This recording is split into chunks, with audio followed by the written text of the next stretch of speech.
Good afternoon, ladies and gentlemen. Good afternoon. Are you excited? I am so excited. I can't wait for this. From the moment that David told me about it, I've been waiting and waiting and waiting, and today is the day that we finally get to figure out about this Da Vinci Code thing. So, ladies and gentlemen, without any further ado, please welcome to the stage David Klinkenberg. Wow, hey, give it up for David for setting this up. This is I really appreciate it. Okay, Friday the 13th. Let's get this party started. How many of you have seen the movie or read the book, The Da Vinci Code?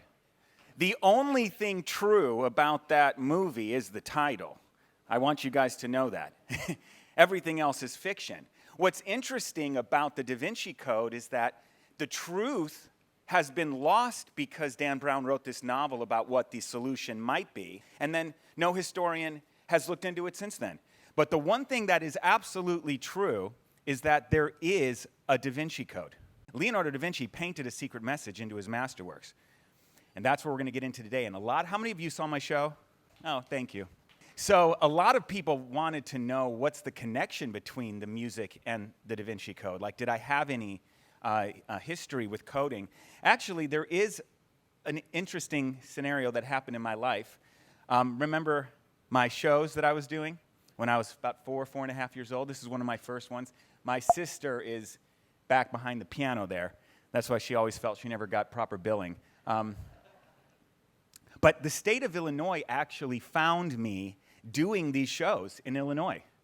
And instead of sending me to kindergarten, they actually did this, true story. They ran an experiment on me. They wanted to know what would happen instead of going to like kindergarten, first grade, and whatever, and doing, I don't know what they did, because I was sent to a computer cubicle, and I was taught advanced computer coding, and it made the cover of the Chicago Sun-Times. And there it is. And there I am. So from then on, I started seeing patterns in the. What's interesting is they never found me later. Whoever ran this experiment on me never contacted me later on. I don't know. You know, the government, they never follow up. Maybe they are. I don't know. But this actually did occur, and I started to see patterns in the data. And there is also, interestingly enough, there is a musical connection as well. There was a scholar recently that was studying this, an Italian musician, Italian composer, was studying this painting, and noticed that, do you see those bread rolls? They're not placed haphazardly. Da Vinci has put many messages into his masterworks. He drew staff lines on them and realized that this was a musical score. In fact, it even does play. We'll see if this works. I taped it. So that's what it sounds like. There's no way that could be random. They say the odds of that being random are so small that they're pretty certain that he definitely painted that into the Last Supper. But of all of the masterworks that Da Vinci did, obviously his most important is the Mona Lisa. Now, how many of you have seen the Mona Lisa in the Louvre?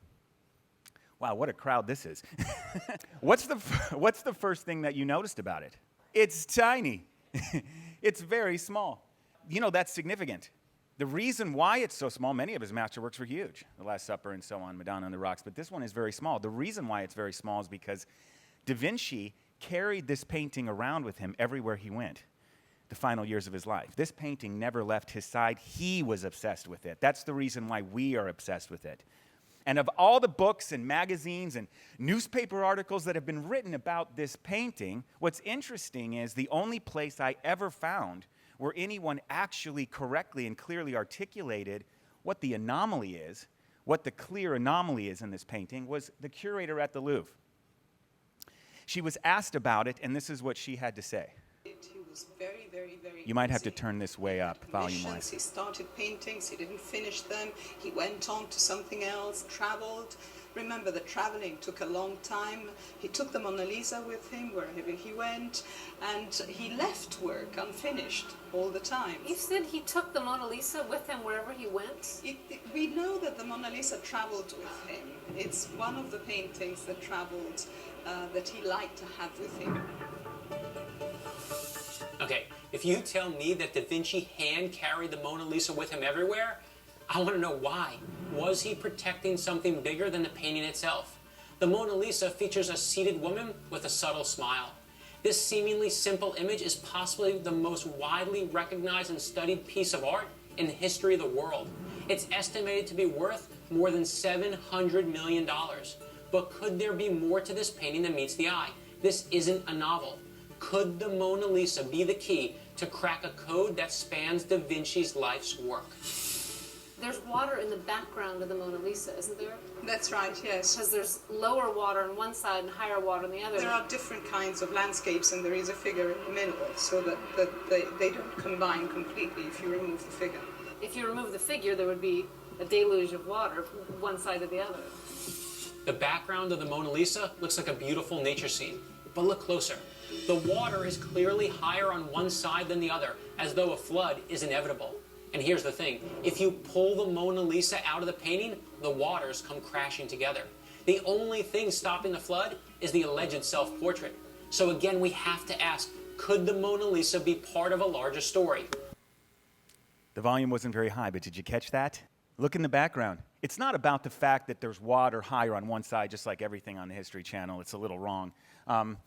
It's the fact that there's water in the mountains. He painted a giant lake in the mountain scene behind her. In fact, if you look closely, you can clearly see pathways over her left and right shoulders, right from the lip of the water all the way into the valley. So he was really obsessed about getting the face just right. I mean, we know that he'd retouched up that look on her face. It's not a subtle smile, is it? It's more like a smirk, right?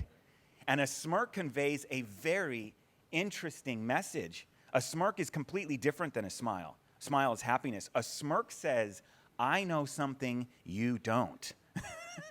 That's what a smirk says. And she's about to be the victim of a giant flood. And this was certainly not painted there by accident. So the question is, what does that mean? Why is the Mona Lisa painted in this exact way? In order to know the answer to this question, I wasn't studying the Da Vinci Code, I was studying ancient history. And in order to understand the Da Vinci Code, you have to go all the way back to the beginning.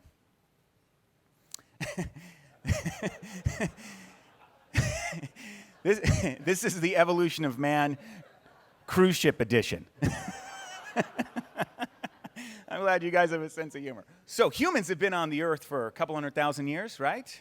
At least by 200,000 years ago, anthropologists say that we were fully human, just as smart as we are today. In fact, some anthropologists do think that we might be getting stupider as a species as the years go on for several reasons, but fully human. And we lived for a very long time, tens and tens of thousands of years. Homo sapiens lived in sub-Saharan Africa, where they emerged, and they stayed there. And it's not like they didn't know that they could expand. They were aware of expansion potential, but they didn't. And the reason why they didn't is because we had an enemy, the Neanderthals. They were faster. They were stronger.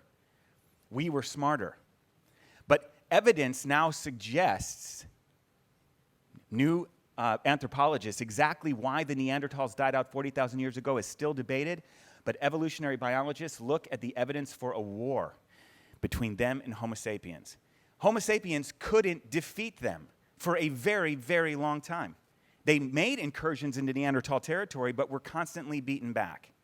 This happened until this moment in history, okay? And I don't think I have a pointer, but it's the cognitive revolution. 42,000 years ago, all of a sudden, everything changed for us. Two things simultaneously happened at the cognitive revolution. That's the reason why anthropologists have pinpointed this date. The two are, Homo sapiens started making art. Everything we know of as art suddenly springs onto the historical record. Paintings, sculpting, musical instruments even, jewelry, everything. The second thing that happened is we started taking large chunks of the world from the Neanderthals. Massive expansion. And that expansion occurred for around 30,000 years before we got to southern Patagonia, because we started in Africa and walked all the way. It took about 30,000 years. But the first thing that humans did is they started making paintings. This is Lascaux Cave in southern France. It was one of the first major sets of paintings, and probably familiar with this, right? It was actually found by lost school children. They were playing hooky from school and wandered into this cave. Picasso visited the cave, and left exclaiming that the art of painting hadn't progressed in 20,000 years, because that's how exquisite just the art was. And until recently, that's all we thought this was, just paintings of animals. There's about 1,500 animals painted in Lascaux Cave. But scientists recently have gone back into the cave and discovered astonishing science has been embedded within the art. Just about everything we know of in the zodiac signs, all of the constellations like Capricorn, like Pisces, like Taurus, all of them were embedded within the art. And then, recently, my dad is a biologist. He worked for the energy department. I think I may have mentioned that to some of you. One of his colleagues went into the cave as a biologist and discovered something absolutely fascinating. What he noticed was there were many of the dot patterns that clearly weren't constellations, like this one. He recognized something extraordinary. Ancient hunters and gatherers were tracking the animals. They weren't just painting random animals, they were painting them doing specific things. And then they were counting the months. See that circle and then the dots go on? They were counting the months, and then they would indicate the window of time throughout the year when that event would happen. We think this one is the color transition of a horse in the fall. This was going on all over the world. I've tracked this phenomenon everywhere. Lascaux Cave is there, right? Humans then walked all the way down to southern Argentina, and you can see it's called Delfín del Mundo. Many of you have probably been there, right, to Ushuaia? I'm traveling there soon. And I've been there many times. And the last time I was there, I visited a recreation of the Cave of Hands. You can't get to the Cave of Hands anymore. But the first thing that our ancestors did when they got to that point was they started painting a cave again. And this is a shot taken from that cave. When you put the two together, anybody notice anything similar?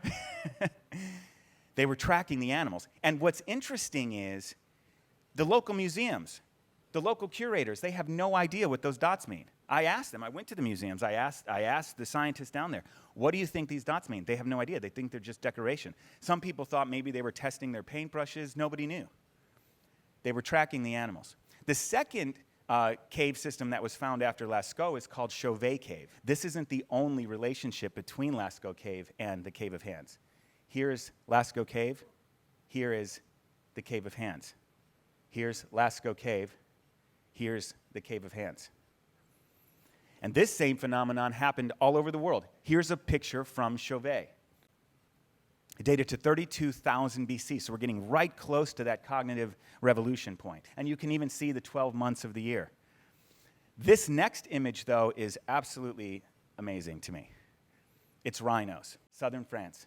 As you can see, it's not just rhinos. It's rhinos doing something specific. And what are they doing?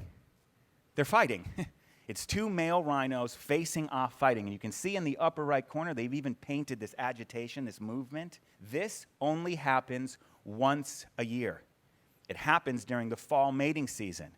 And what's interesting is, just like we count the first month of the year after the winter solstice, the shortest day of the year, they were doing the same thing. And look at the hash marks. There's 1, 2, January, February, March, April, May, June, July, August, September, October. They were counting the months to when the event occurred. They were tracking the animals, making them easier to hunt. The next image is cave lions. We've never even seen, this is the only image of cave lions we have because they went extinct shortly after this. Cave lions mate at a completely different time of year. And we know that these are cave lions mating for a very specific reason. Does anybody know? The male lion is in the foreground. They've even kind of painted a pensive look on his face. The female lion is in the background, and look how angry she looks. This is the lion's mating ritual. And lions mate when food becomes plentiful in the late spring. They have a completely different mating season. And as you can see, January, February, March, April, May. They were counting the months. They were tracking animals. All over the world, I have traced this phenomenon. And in every single major cave system around the planet, hunters and gatherers weren't just painting animals, they were tracking them. This is the second oldest painting in the world to date. This was sent to me by a scientist. It's of a deer pig. It's kind of an adorable animal, right? And look up it's like someone was photoshopping their hand in all these paintings. The exact same thing. The next image is the oldest painting so far we have. It dates to 40,000 BC, right to the marker of the cognitive revolution. It was found in Indonesia. It's two animals. You can see one in the bottom left corner, and you can see the faded one in the top. It's got the legs. You can see the head. You guys can kind of make it out. But look up in the upper right corner. The exact same. This is all over the world. They weren't just tracking animals. They were tracking them in the exact same way. This led to a complete revolution in our understanding of ancient hunters and gatherers.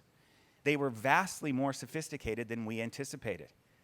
And we know this partly because not only were these things found all over the world, and the caves all over the world have the exact same markings, but from the archaeology that they've left, okay? This is a scene from southern Illinois. I was raised just north of here in Chicago. It's called Cahokia. It's just across the river from modern-day St. Louis. This is what it looks like today. In fact, for years, I drove by this, for years, people thought there was just a hill. But archaeologists have been excavating it recently, and this is what they think it looked like back in its day. We thought they were living as scavenging bands of isolated families, like sheep or like wolves, like 15, 20, maybe 50 people at the most. Isolated bands of scavenging families did not make this. Cahokia is a 2,200-acre cultural center. It's got defensive palisades, a pyramid the size of the Pyramid of Giza, thousands of buildings, irrigation canals. A major government had to have been overseeing the construction of this. Architects, engineers, commodities brokers. We didn't know that they had specialization of jobs. They didn't have money. They didn't have animal husbandry, but they were able to make gigantic projects like this.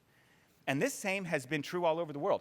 Right where we are, around where we used to be in Mexico, they've taken a LiDAR team, okay, into the jungle. And this is what they found. So you can see as we're going up across what was thought to be jungle wilderness, the LiDAR team is discovering the sheer extent and complexity of the Maya civilization for the very first time.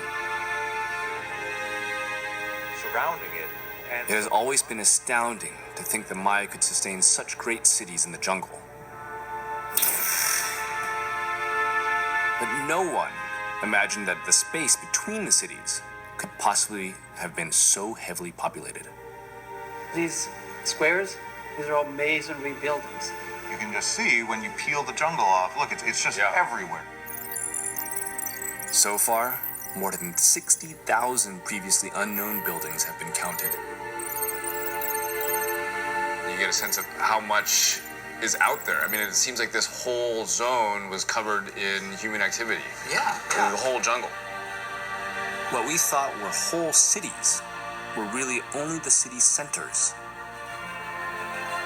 Now we can see a vast urban sprawl reaching into the jungle. This site, El Palmar, is 40 times bigger than we thought it was. 40 times? Yeah. It's leading to overall population estimates for the Maya world that are almost beyond belief. Did you guys hear that? 60,000 buildings, and they just started. They've only done a small section. The anthropologists used to think that before Columbus got to the Americas, that there was a few 100,000 people living in the Western Hemisphere. That number, most people don't know this. 1491, it was a book by Charles Mann. The average anthropologist consensus today is that there was probably around 100 million. 100 million people. This is not scavenging bands of isolated families. These are major governments, major regional governments capable of organizing hundreds of thousands of people towards a community project. And what's interesting is that the same thing has been found all over the world. What you're looking at here is a site in Turkey called Göbekli Tepe. Many people are, I don't know, familiar with Göbekli Tepe. It made the cover of the National Geographic in June of 2012. It was discovered in 1994. 95, around there. And it's just now being excavated. Only about 5% has been excavated. But what they have found so far is astonishing. What makes Göbekli Tepe so interesting is that it predated the agricultural revolution. This is what National Geographic had to say about it. Discovering that hunters and gatherers had constructed Göbekli Tepe was like finding that someone had built a 747 in a basement with an X-Acto knife. Predating Stonehenge by 6,000 years, Turkey's stunning Göbekli Tepe upends the conventional view of the rise of civilization, and it certainly does. Hunters and gatherers built that, not scavenging bands of isolated families. Because what they found, not only were they 5 to 50-ton stones, but they've done LiDAR at Göbekli Tepe and found that they think there might be around 50 of these temples. They would make one, bury it, make one, bury it. They were doing that for over 1,200 years, they think. Isolated bands of scavenging families couldn't have done this. What this means is that the general sophistication level of ancient hunters and gatherers we have to completely reimagine.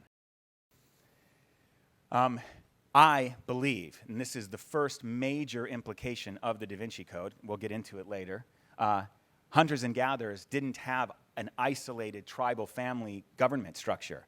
They had a hierarchical council structure. We've all heard of the tribal councils, right? And many of you have probably heard of the clan, right?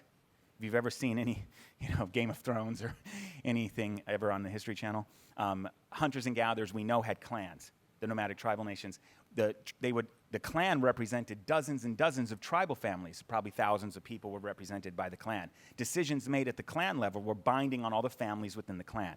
So if the clan decided to go to war, every family within the clan had to supply men for the war. But it didn't end there. The clan sent a delegate up the chain, because no clan could have constructed Göbekli Tepe, no clan could have constructed Cahokia. The clan sent a delegate up the chain to national councils. The national councils were over dozens of clans. Decisions made at the national council level were binding on all the clans within its jurisdiction. And it looks like the national council sent a delegate to a regional council, and the regional council sent a delegate to a central council. The central council governed the affairs of every hunter and gatherer in the world. Hunters and gatherers perpetrated the war against the Neanderthals as a single coherent unit. They taught everyone that back then, before the cognitive revolution, there's only a couple 100,000 of us.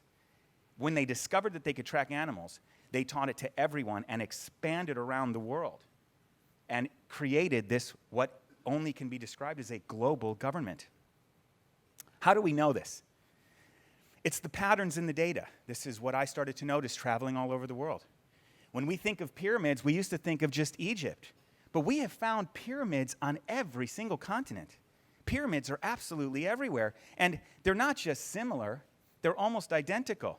Here's a pyramid in Mexico, Egypt, Cambodia. You couldn't get further away on planet Earth. And look at the top structures, the small rectangle, the larger one, the small one, across. And look at the archways.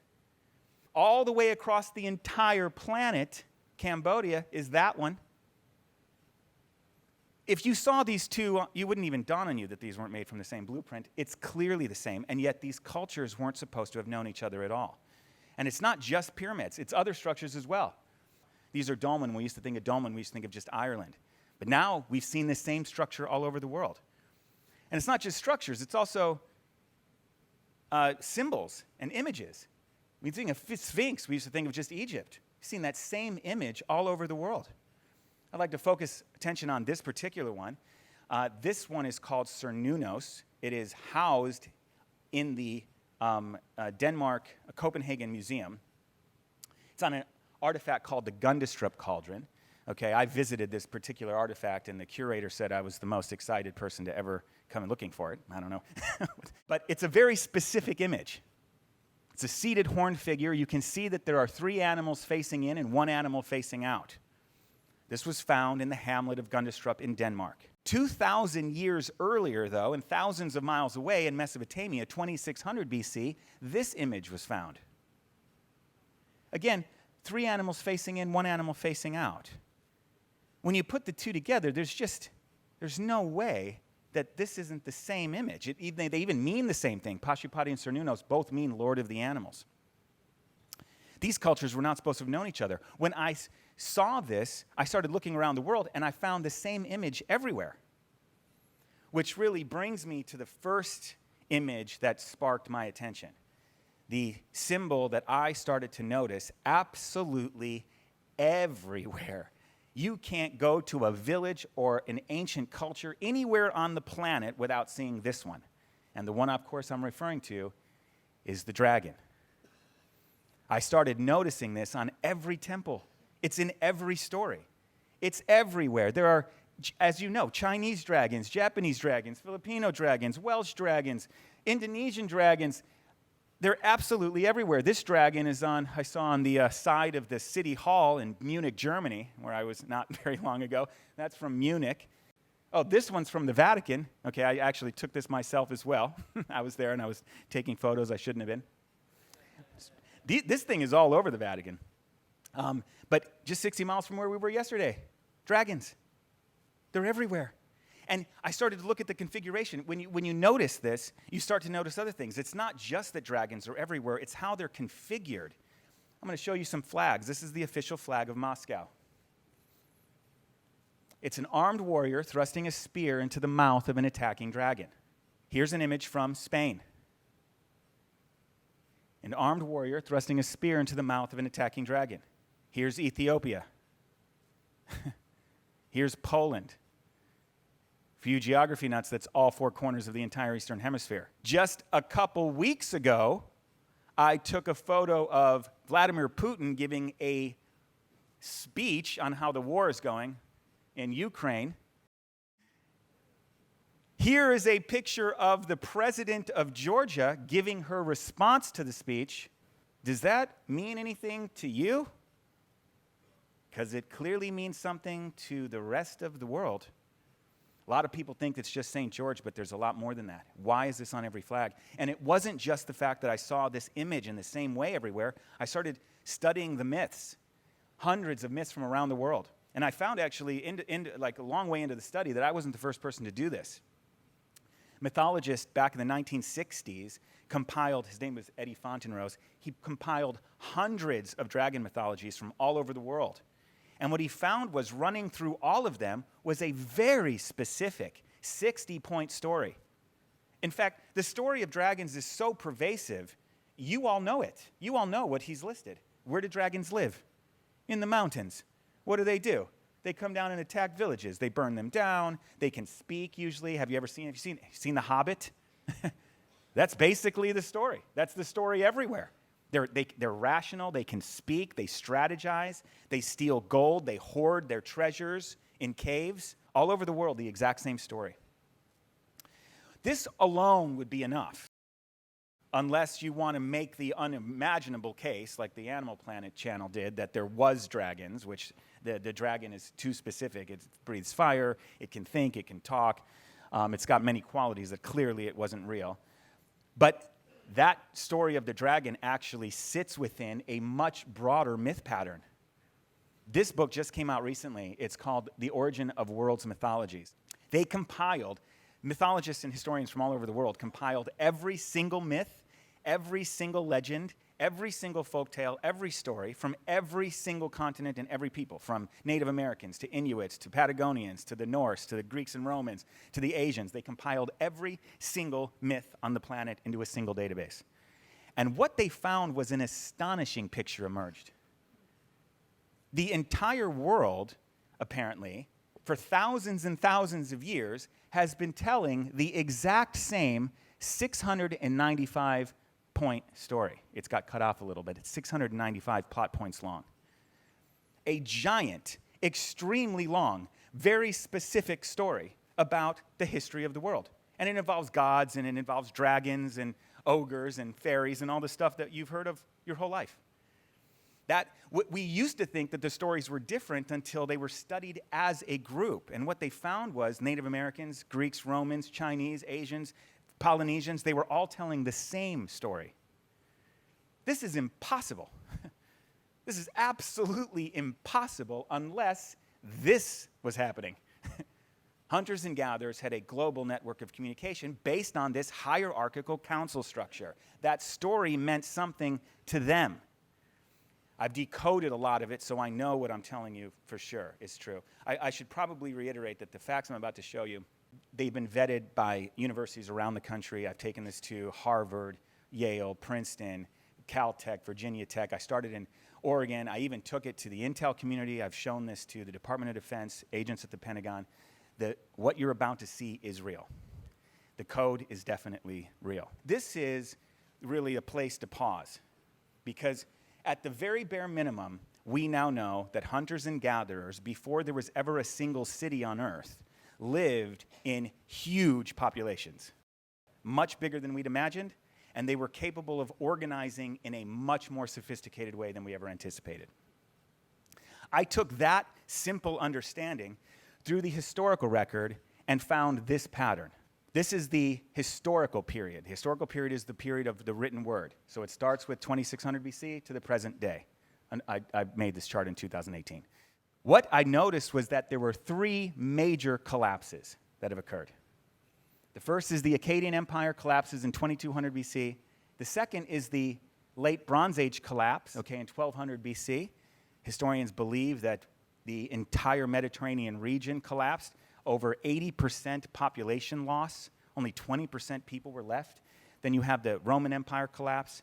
These three major collapses. Now, historians around the world have seen this, obviously. These are the most studied things in history. Why on earth is everything collapsing on this time frame? Clearly, right? Obviously, this would be a point of concern for anyone who's an historian. They've assumed that these are naturally occurring events, that they just happen. In fact, they got a name for it. They just call it systems collapse. Just every 1,500 years, everything just goes haywire. They don't know. Volcanoes, global warming, I don't know. They've thrown everything into the mix. What I found was a completely different picture. Going back into the historical record, what you actually find, since I knew that throughout this entire period, this was the population of the agricultural cities, right? There was huge populations of hunters and gatherers who were enemies of these people. And when you go back into each collapse, what you find is that at each point, hunters and gatherers were attacking the empire. So these are not my words, this is out of the encyclopedia. As Akkadian defenses went into decline, the Gutians began to practice hit-and-run tactics in Mesopotamia. They would be long gone by the time forces could arrive to deal with the situation. The raids crippled the economy of Sumer. Travel became unsafe, as did work in the fields, resulting in famine. The Gutians overran Akkad, and as the King's List tells us, also had hegemony over Sumer. That's what happened in the Akkadian collapse. Who are the Gutians? Again, out of the encyclopedia, the Guti were a mountain people from ancient Mesopotamia who lived around the central Zagros range. Sumerian sources portray the Gutians as a barbarous, ravenous people from Gutian in the mountains. Cuneiform sources suggest that the Gutian administration showed little concern for, I love this, for maintaining agriculture, written records, or public safety. They were there to kill everyone. They reputedly released all the farm animals and made the famine and rocketing grain prices because they burned down the farmlands. You're going to start to notice this attack pattern. That's what happened at the Akkadian Empire. So what happens at the late Bronze Age collapse? What I found was the exact same thing. The half century between 1200 and 1150 saw the total cultural collapse of the Mycenaean kingdoms. The Kissite dynasty of Babylonia, the Hittite Empire in Anatolia and the Levant, the entire Egyptian Empire. A period of chaos in Canaan, the deterioration of these governments interrupted trade routes again and severely reduced literacy in much of the known world. In the first phase of this period, almost every city between Pylos and Gaza was violently destroyed and many abandoned. Who was doing it? Pharaoh Ramses actually writes who's doing it in his mortuary temple. He carves this into the wall. He says the foreign peoples made a conspiracy. He called it in their islands. He didn't know where they were coming from. They're also called the sea peoples. You can look this up if you want to. No land could stand before their arms, and he names several cities at once that they attacked. They desolated its people and its lands like that which never came into being. They were coming forward towards Egypt, and then he names a confederation of several, we now know, major tribal nations. The Pelasat, the Checker, the Sheklesh, the Denyen, the Weshesh, all united. He said it was a conspiracy that their hearts confident and trusting our plans will succeed, a premeditated, planned attack by dozens of separate tribal nations. I didn't put this together. Historians have put this together. This is just a chart. You can find this as well. Sea Peoples Invasions. You can Google it. You'll see many of these. This is a chart of the invasion period. These are all separate tribal nations, dozens of them. Do you see that? All attacking the entire Mediterranean region simultaneously. What historians have overlooked, they have never assumed that this was a premeditated event, only because they don't have a context for how hunters and gatherers could have coordinated over such a long period of time such an overwhelming military maneuver involving dozens of separate tribal nations. They just don't have a context for how they could have coordinated. So they assume that it was all just random and haphazard. But look what happens when you go to the Roman Empire. The exact same thing. Dozens of separate tribal nations. We now know these, right? The Huns, the Goths, the Franks, the Celts, the Vandals, actually there's a longer list. There's the Slavs, the Alans were involved. Every single ethnicity in the entire Eastern Hemisphere begins attacking the Roman Empire. Again, historians assume that this must have just been random because they don't have a context for how everyone in the entire Eastern Hemisphere could coordinate a century-long war, not get in each other's way, supply chains, hundreds of thousands of people in each one of these military maneuvers. They just don't know that they could have coordinated, but they did. This was a premeditated event. When you put the two together, it's pretty obvious that the exact same attack pattern appeared in both periods. I don't know why historians haven't even noticed this. It's bizarre to me. Now, that's the Roman Empire. 3 major attacks. What I did is I started to read the historical record. I was like, there are documents throughout these periods. What do the documents say was the reason for these collapses? And the documents are clear. I started with the oldest document in the world, the Instructions of Shuruppak, and then I began to read by the time I was done, I read every single document ever excavated before the year 0. There are hundreds of them, and I've read them all. Luckily, a lot of them aren't very long, so you can get through them pretty quickly. This is the first. This is the oldest document on record. It's called the Instructions of Shuruppak. And mostly, it just lists instructions on how you should live in a city. It's things like, don't build a well in the middle of the road. That's one of them. One of them says, don't pass judgment after you drink beer. Practical stuff. One of them says, I live my life by this one. One of them says, don't choose your wife at a festival. Isn't that? And it gives a reason for that one. It says because her jewelry is fake or borrowed and she's putting on her best behavior. That's what it says. And then also like how to rotate the crops and stuff. So practical stuff, right? There's one that stands out, though, out of all of them, and it's this one. Lines 266 to 271. And it reads, to get lost is bad for a dog, but terrible for a man. For on the unfamiliar way to the edge of the mountains, the gods of the mountains are man killers. They do not build houses there as men do. They do not build cities there as men do. When I read this, knowing that there was a large population of hunters and gatherers and a very sophisticated government structure living in the mountains surrounding these cities, obviously, the first thing I thought was the gods of the mountains were the hunters and gatherers. They were saying, don't travel too far from the city and don't get close to mountains because there's people living there who will kill you. And they called them the gods of the mountains. So I made this very simple relationship, and this is how it started. When it said gods, it meant hunters and gatherers, and when it said man, it meant agriculturalists. When you know that, it kind of reads down like a book. To get lost is bad for a dog, but terrible for an agriculturalist. On the unfamiliar way to the edge of the mountains, the hunters and gatherers of the mountains are agriculturalist killers. Keep to the cities. I then started reading the rest of the documents. This is the next large corpus of literature that we have from the ancient record. This is the Hymns of Enheduanna. She was the daughter of the very first emperor, King Sargon. He had a daughter, Enheduanna, and he appointed her second in command. And the first thing she does, and the things that she did throughout her entire reign, was write letters to the gods living in the mountains. Now, historians assume that she's basically writing to Santa Claus. But she's very specific about who she's talking about. Inanna is the queen of heaven. Inanna is the queen of heaven. That's what that means, and she's one of the people that she's writing to mostly. It says, who opposes Inanna, who is supreme over the mountains? Her great awesomeness covers the great mountain. A leopard of the hills, Inanna rips to pieces the cattle pens. She sets on fire the high plains and fields of the city. Knowing well how to plan conflict, she destroys lands with arrows and strength. Wherever she specifies, cities become ruins and haunted places, and shrines become wastelands. This is an interesting line. Once she specified approval of a place, it experiences no destruction. Once she specifies destruction, it experiences no approval. So she's talking about it. She's writing to a network of gods and goddesses living in the surrounding mountains, and people living in the surrounding mountains that she says has total dominion over the Akkadian Empire, and at will could destroy them. And she's appeasing them. And they're constantly sending gold and food and sometimes young girls out to the wilderness to appease the gods of the mountains. What does it say about the collapse of Akkad? It says that the gods coordinated the collapse.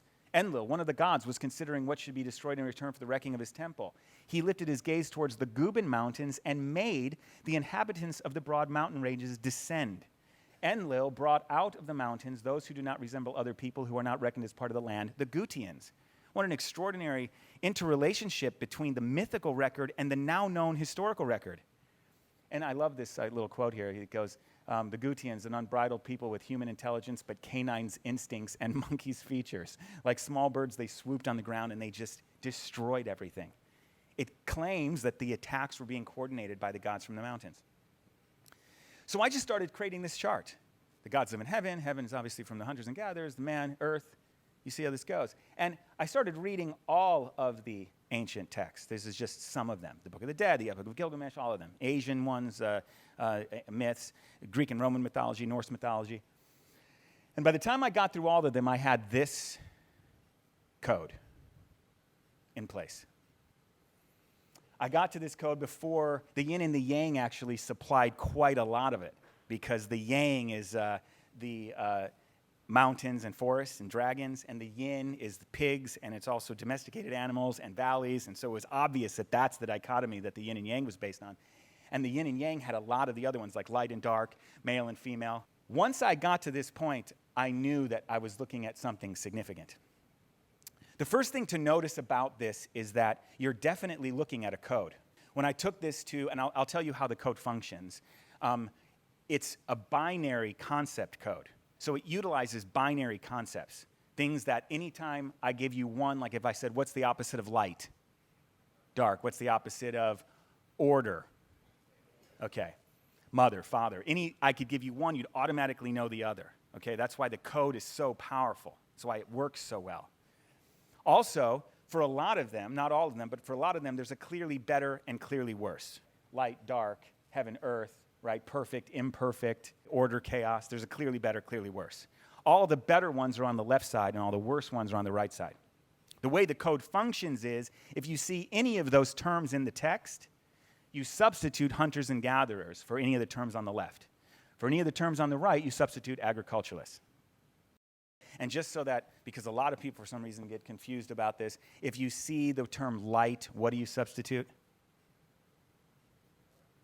No. A lot of people think you substitute its opposite. You substitute hunters and gatherers. Everything on the left column you substitute for the title of the left column. Everything on the right column you substitute the title on the right column. It's a binary concept substitution code. Isaac Newton looked for this his whole life. He did physics on the side. His journals were absolutely inundated. They were just a mess with searching for this code. He thought it was a character substitution code, though, that he was looking for, and never found it, because it's a lot simpler. This code can translate into any language. It's such a powerful code that if instead of coding it hunters and gatherers and agriculturalists, which is the Da Vinci Code, if you just coded 0 and 1, you could write an entire novel. The novel could contain a computer virus and no one would know it. When I showed this to the cryptographer, the head cryptographer at the Naval Academy in Annapolis, Maryland, where our best cryptographers in the United States military reside and work, he was the professor of cryptography, the head of the department, his hair stood up. It's a code he's never seen. And as sure as you're sitting there, this code is embedded in the historical record. I've color-coded it to make it easier. Blue, hunters and gatherers, because they're out in the sky. Red, agriculturalists.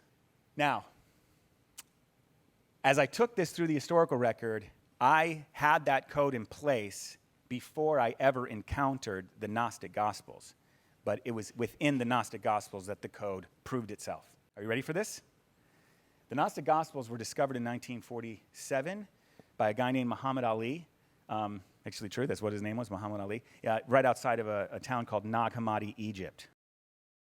He actually took them home to his mother's house, apparently, and they were poor farmers, and it was this giant red jar, and they were too nervous to open it for apparently quite a while because they thought there might be demons in it. Eventually, the curiosity got them, and they opened it, and they were just so disappointed to find just books, right? They had no idea that the books in that jar were worth way more than their weight in gold. They are the only copies we have of the legendary Gnostic Gospels. They've been talked about throughout the years because every pope talked about it. And if you ever find one, they said immediately deliver it to your nearest church, and then they destroyed them all. This is the only library we ever found. And they got great names like the Trimorphic Protonoia and the Gospel of Truth and all these. Within these documents, they've been translated into English, and you can actually find them online if you want to, the Nag Hammadi Archive. You can look that up. They contain paragraphs that make absolutely no sense. And that's why historians who've translated these into English, and I've spoken to most of them, they believe that there's no historical value here.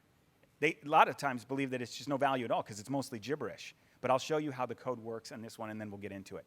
This is a very simple parable from the Gospel of Philip, and it shows you the code in action. This one I like to use as sort of a teaching tool on the code because it is so specific. Look at what he's talking about. You can see that they're using this to teach the code. There are domestic animals. That's what they would be teaching a student, like the bull and the ass and others of this kind. Others are wild and live apart in the wilderness, making that dichotomy between there's domestic animals, there are wild animals. Then he goes, man plows the field by means of the domestic animals, and from this he is nourished, he and the animals. He's talking about agriculture, right? Animal husbandry. Compare the perfect man, he then says. It is through a different means that he is nourished. Who's the perfect man? It doesn't make sense until you know that the man refers to agriculturalists and the perfect, imperfect dichotomy refers to hunters and gatherers. He's saying compare the hunters and gatherers. They have a completely different means. This, though, is where the rubber really met the road. And this is probably, I couldn't believe it when I ran across this parable. This is the opening paragraph of the document on the origin of the world, found in Nag Hammadi, as translated into English, and this is how it reads. Seeing that everybody, gods of the world and mankind, says that nothing existed prior to chaos, I, in distinction of them, shall demonstrate that they're all mistaken because they're not acquainted with the origin of chaos nor with its root. Here's the demonstration. Does that make sense to anyone? No. And it doesn't make sense to any of the historians who've translated it. They don't think there's any information here because they don't know about the code. Here are the code words. Look what happens when you insert the simple binary code substitution. Seeing that everybody, what do you substitute for gods? Hunters and gatherers, right? Seeing that everybody, hunters and gatherers of the world, and what do you substitute for mankind? Agriculturalists. Says that nothing existed prior to agriculture. I, in distinction of them, shall demonstrate that they're all mistaken because they're not acquainted with the origin of agriculture nor with its root. Here's the proof. This takes a paragraph of total gibberish that has no meaning and turns it into a clear statement of historical fact. He's saying, look, this is a 2nd century AD document. He's saying, look, most of you, even hunters and gatherers and agriculturists, don't think that there was ever a time before agriculture. He's like, but I know there was a time before agriculture, and I can prove it, right? And this is the proof that he gives. Here is the 2nd paragraph of On the Origin of the World. Remember what I told you at the beginning? That hunters and gatherers, we now know, weren't just painting animals. They were tracking them in a very specific way all over the world. They were getting actionable data from the stars on how their hunting patterns would be more efficient. This is the 2nd paragraph. After the natural structure of the immortal beings had completely developed, but let's just make the translation. After the natural structure of the hunters and gatherers had completely developed, knowledge began to emanate from the constellations. It is called the Sophia. That's where we get the term philosophy, the love of wisdom. This is the original Sophia. The Sophia proved its usefulness and showed itself to have an unimaginable magnitude. The Sophia was between the hunters and gatherers and those that came into being after them, agriculturalists. The Sophia functioned as a veil, dividing agriculturalists from those hunters and gatherers. A statement of fact and proof of that statement of fact. Beyond the fact that it's just astonishing that there is a code embedded in the ancient historical record, what is translated from that code in these documents is absolutely game-changing. Hunters and gatherers, when you compile the entire historical record through the code, they were premeditating and coordinating those attacks to destabilize and collapse the most powerful empires in the world. The Akkadians had no idea what they were up against. They had over 60 major military innovations over the Akkadian period, but they were no match. They were up against the rest of the entire world. The Egyptians had no idea what they were up against. They were the most powerful empire in the world at the time, but they didn't know that they were facing off against the rest of the entire world. Do you see what I'm saying? The documents prove it. The code is real. There's no getting around the fact that this code is embedded in these documents. You want to see the Da Vinci part? Throughout the Gnostic Gospels, it becomes kind of like that movie, The Matrix, where you start to not even see the code. You just read the history, right? Because it's pretty easy, actually. Throughout the documents, it becomes pretty clear. They talk about it all the time. And they started their historical period from when they discovered that they could track animals, okay? And they refer to it over and over again. And the information that came from that, they call several things. One of them was the Sophia, but in this parable, they call it the water, okay? And it's pretty obvious. When the hunters and gatherers established his relationship with the cosmos, this is a completely different parable from a completely different book, the Dialogue of the Savior. He collected water from it, and many immortals knew of it, okay? Many hunters and gatherers knew of it. The water was higher than the path that surrounds the entire agricultural system. The collected water existed outside of the agriculturalist and acted as a great fire encircling the agriculturalist like a wall. After a time, many things, hunting and gathering, became separated from what was agricultural. You see what I'm saying? The exact same statement. You wouldn't even know it because they're using different code words, and so you would think it's about a completely different thing. But actually, it's about the same thing. And in this one, instead of using Sophia, they use water. Do you guys see that? That allowed me to add this to the bottom of the code. That's not one of the binaries. Water equals knowledge. And you get that from the collection of Gnostics and from the collection of antiquity. That's the reason why, in fact, so many fountains in Europe, there will be a god, and the god will be pouring water out of his mouth. That's knowledge, information that they have. And it's all over the art world as well. Once you know this code, mountains, valleys, water, Mona Lisa reads down like a book, doesn't it? What's he saying? A large body of information is being held within the hunting and gathering tradition. By the time of Da Vinci, by the way, he knew that it wasn't hunters and gatherers anymore, that all of their descendants had become the entire global network of royal families. The czars of Russia, the emperors of China, the royal families of the Middle East, the kings, queens, dukes, earls, barons, counts, viscounts, marquises, knights, dames, that entire network, which there are millions of. They all actually descended from the emperors of China came from the Huns. The czars of Russia came from the Slavs. The House Windsor, in fact, changed its name. This is a little piece of trivia. Some of you probably know this because there's very smart people out there. House Windsor changed its name in 1917 from what? And Goth. Saxe, Coburg, and Goth. Saxons and the Goths. They know exactly where they come from. Their descendants are the royals. So by the time he was painting this, Da Vinci was referring to royalty. But it's the same. A giant body of information is being held within the royal network. He's predicting here that that information will eventually flood into the public square, retroactively proving that Da Vinci knew at least the code, and that's why the smirk is on her face. Was that interesting to anyone?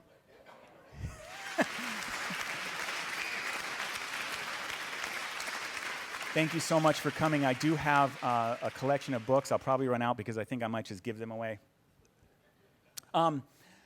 This same feature is in most of his masterworks.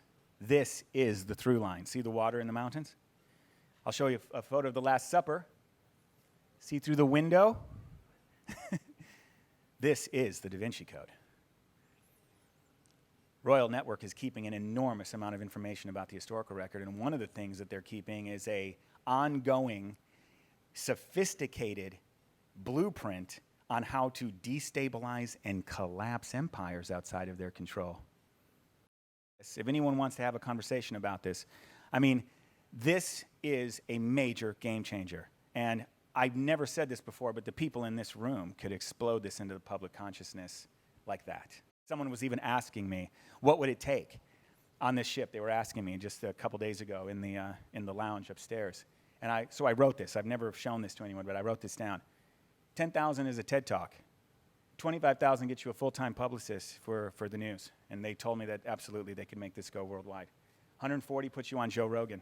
Millions of people like that would know that the code is real. The implications of this are staggering.